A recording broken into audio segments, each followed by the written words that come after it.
God save the king one more day. I don't know what I'm going to do with myself. No, I have to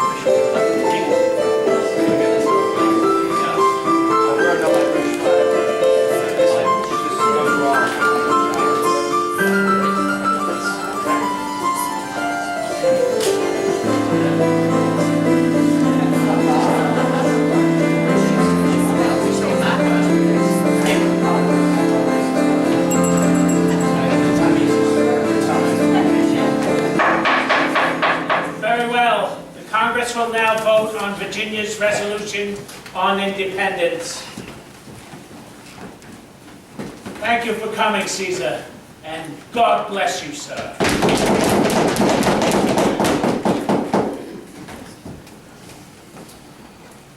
Call the roll, Mr. Thompson.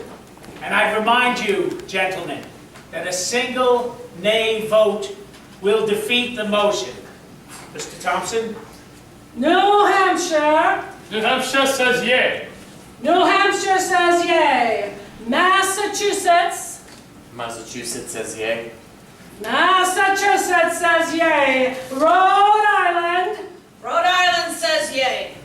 Rhode Island says yay. Connecticut. Connecticut says yay.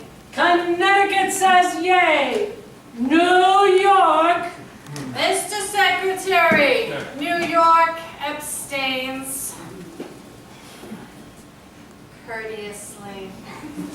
New York abstains. Courteously. New Jersey. New Jersey says yay. New Jersey says yay. Pennsylvania. Pennsylvania. Mr. Secretary, Pennsylvania is not yet ready. Come back to us later. Pennsylvania passes.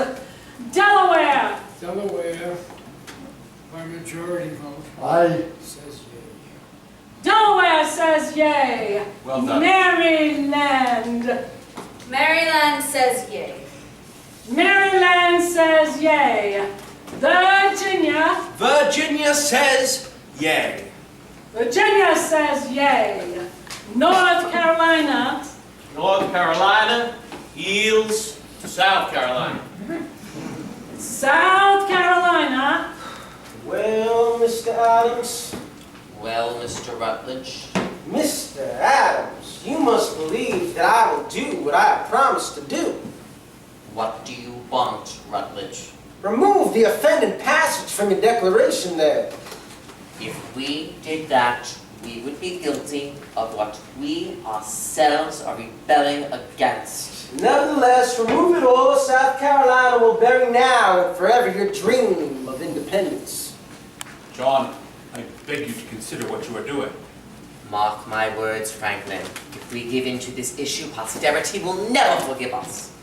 Well, that's probably true, but we won't hear a thing. We'll be long gone. And besides, what will posterity think we were? Demigods? We're men, no more, no less, trying to get a nation started under greater odds than a more generous God would allow. First things first, John. Independence. America. For if we don't secure those, what difference will the rest make? Jefferson, say something. What else is there to do? You're the one who wrote it. I wrote all of it.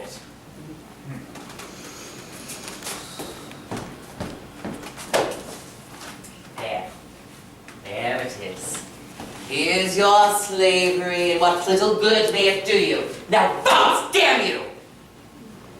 Mr. President, the fair colony of South Carolina says yay. South Carolina says yay. North Carolina says yay. North Carolina says yay. Georgia. Georgia says yay. Georgia says yay.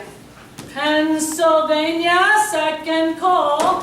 Mr. President, Pennsylvania regrets all the inconvenience that such distinguished men such as Adams, Franklin, and Jefferson were put through just now. They might have kept their document intact for all the good it will do them. Mr. President, Pennsylvania votes no. Just a moment. I request that the delegation be polled. Dr. Franklin, don't be absurd. A poll, Mr. President. It's a proper request. Yes, it is. Poll the delegation, Mr. Thompson. Dr. Benjamin Franklin, Yay? Mr. John Dickinson, Nay. Mr. James Wilson, Judge Wilson, And there it is, Mr. Wilson. It's all up to you now. The entire question of American independence rests squarely on your shoulders. An entirely new nation, Mr. Wilson. Ready to be born or to die at birth, all on your say-so. So which will it be, Mr. Wilson? Every map maker in the world is waiting for your decision. Come now, James. Don't let Dr. Franklin create one of his confusions. The question is clear. Most questions are clear when someone else has to decide them. It would be a pity for a man who has passed down so many wise decisions from the bench to be remembered only for the one unwise decision he made in Congress. Come now, James. The secretary has called for your vote. Nothing has changed. Please, please, John. I know what you want me to do. But Mr. Adams is right about one thing. I'll be the one who remembered for it.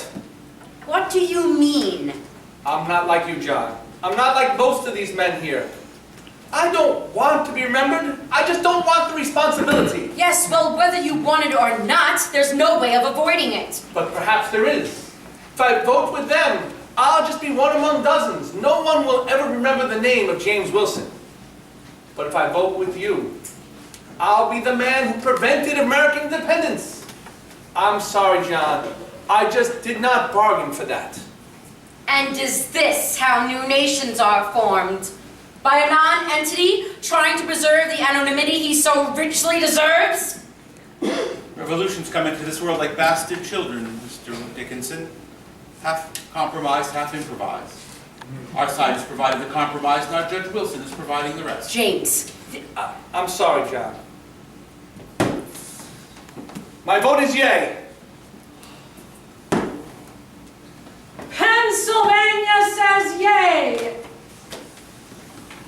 The count being 12-0 with one abstention, the resolution on independence is adopted.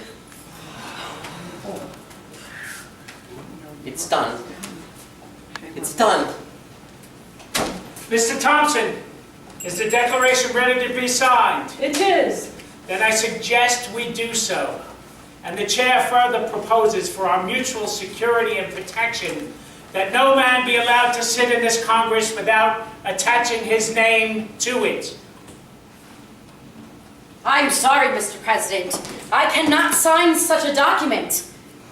I will never stop hoping for our eventual reconciliation with England.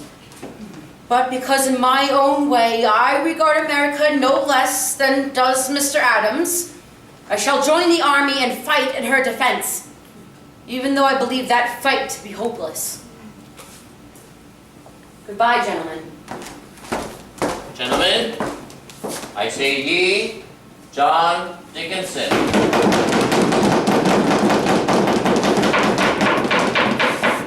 Gentlemen, are there any objections to the declaration being approved as it now stands?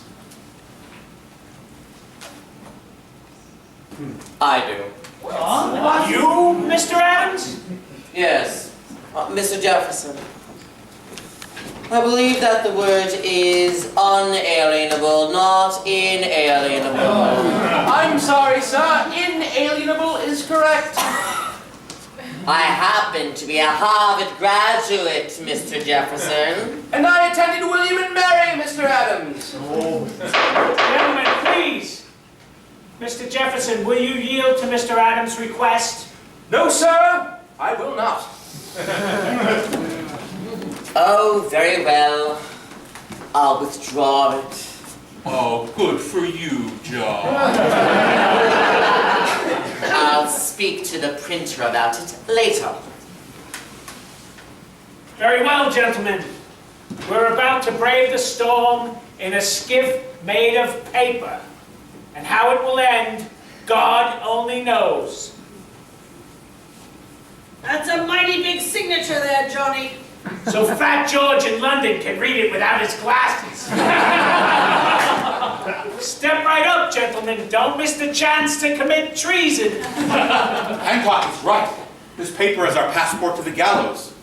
But there's no turning back now, for if we don't hang together, we will most assuredly hang separately. Well, in my case, I'm gonna won't be so bad. Once not, and then all will be over, just like that. But look at Reed over here. He'll be dancing a jig long after I'm gone. Gentlemen, forgive me if I don't join in the merriment, but if we're arrested now, my name is still the only one on the damn thing. God.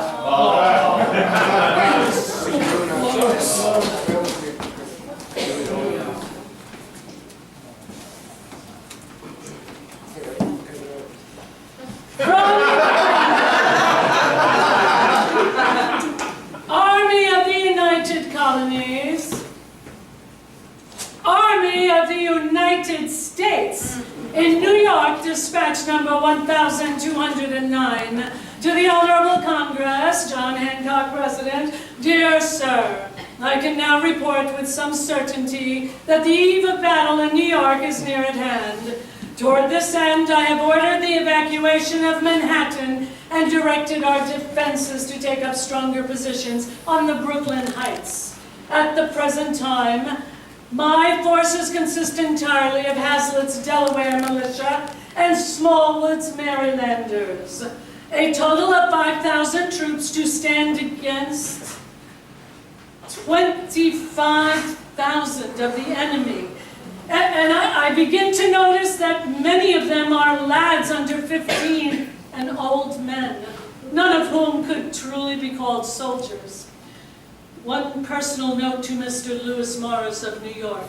I must regretfully report that his estates have been totally destroyed, but that I have taken the liberty of transporting Mrs. Morris and 8 of the children to Connecticut in safety. The 4 older boys are now enlisted in the Continental Army. As I write these words, the enemy is plainly in sight beyond the river.